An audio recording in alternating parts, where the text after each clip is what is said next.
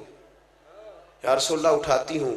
فرمایا جب راضی ہوتی ہو تو کہتی ہو مجھے محمد مصطفیٰ کے رب کی قسم، اور جب تمہارے دل میں کوئی بات ہوتی ہے تو پھر کہتی ہو مجھے حضرت ابراہیم کے رب کی قسم۔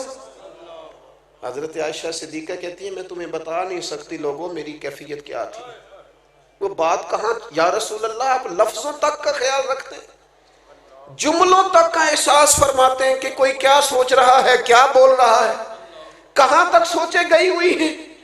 فرماتی ہے میں جب بھی اس بات کو سوچتی میں رو پڑتی کہ حضور اتنا زیادہ خیال ہم نے نہ چھوڑ دیا ہے، اپنی زندگی میں محو ہو گئے، مست ہو گئے۔ میرے دوستوں میں سے جب کوئی مجھے کہتا ہے نا تھوڑا ڈرائیور، تو میں کہتا ہوں یار وہ ٹھیک ہے آپ نے جس طرح بھی کہہ دیا، پر میں تو گاڑی میں سو جاتا ہوں، بیچارہ جاگتا رہتا ہے۔ وہ اس کو سٹیٹ سیدھا دیکھنا ہے، میں تو لیکن قدر نہیں ہے نا، احساس نہیں ہے۔ ہم نے سوائے اپنے دائیں بائیں دیکھنا چھوڑ دیا ہے۔ اپنے آپ کو بابرکت بنائیں، بافیض بنائیں۔ مومن کے لیے وہ اجر ہے جو کبھی ختم نہیں ہوگا۔ جانے کے بعد لوگوں کی تعریفیں شروع ہوئیں اور پھر بڑی ہوئیں۔ میں اندر بیٹھا تھا ابھی حضرت کے گھر میں، تو میں وہاں بھی کہہ رہا تھا کہ میں دل سے حضرت مفتی صاحب کی قدر کرتا ہوں، اور مجھے حاجت نہیں ہے کسی بندے کی تعریف کرنے کی۔ تھوڑا سا ذرا شعر سے کتاب سے پڑھنے لکھنے سے شغف رہتا ہے۔ حضرت علامہ شرف صاحب رحمۃ اللہ علیہ کی کتاب پڑھنا، صاحبزادہ خورشید گیلانی صاحب نے تقریض لکھی تھی، تو میں بھی تھوڑا سا طالب علمی کے زمانے میں گیلانی صاحب کے پاس آیا جایا کرتا تھا، مجھے اچھا لگتا تھا ان کا لکھنا۔ تو شرف صاحب نے لکھا تھا کہ سمجھ نہیں آئی، یہ ان کا جملہ ہے جناب علماء سے معذرت کے ساتھ، انہوں نے کہا تھا سمجھ نہیں آئی کہ سغرے کبرے والا مولوی اتنا شستہ کیسے لکھ لیتا ہے، اتنا صاف کیسے لکھ لیتا ہے، یہ سمجھ نہیں آئی۔ پھر کہنے لگے ہاں سنا ہے مرغابی جب پانی سے نکلتی ہے تو پر خشکی ہوتے ہیں اس کے، سنا ہے کہ جو کچھ لوگ ایسے ہوتے ہیں کہ جو جس جگہ بیٹھتے ہیں پھر وہ محفل اور انجمن کا حضرت بڑا صاف ستھرا لکھتے ہیں، عمدہ لکھتے ہیں، اور بعض منظر نامے تو ایسے ہیں کہ جو لوگ نہیں گئے وہ بھی اگر صحیح طرح پڑھ لیں تو محسوس ہوتا ہے کہ ہو گیا آ گئے۔ تو کچھ لوگوں کی قدر کریں اپنی زندگی میں۔ میں ایک جگہ پہ موجود تھا تو مجھے وہاں کے لوگ کہنے لگے کہ ہمارے یہاں کے بعض علماء سے ہمیں شکوہ ہے، آپ بڑے اچھے ہیں۔ میں کہ میں اتنے رہندہ نہیں نہ تاں کر کے، اگر آ گیا پکا تو پھر معاملہ شاید کچھ اور ہوگا۔ یہ ہوتا ہے ایسا، جو چیزیں زیادہ قریب ہوتی ہیں وہ بعض اوقات زیادہ، جو زیادہ دور ہو وہ محسوس ہوتا ہے کہ شاید زیادہ بڑی ہے۔ تو اپنے آپ کو بابرکت بنائیں، بافیض بنائیں، زندگی وہی اچھی ہوتی ہے جس سے کوئی نفع لے لے۔ اللہ تعالیٰ اس آستانے کو قیامت کی صبح تک آباد فرمائے۔ آخر دعوانا الحمدللہ۔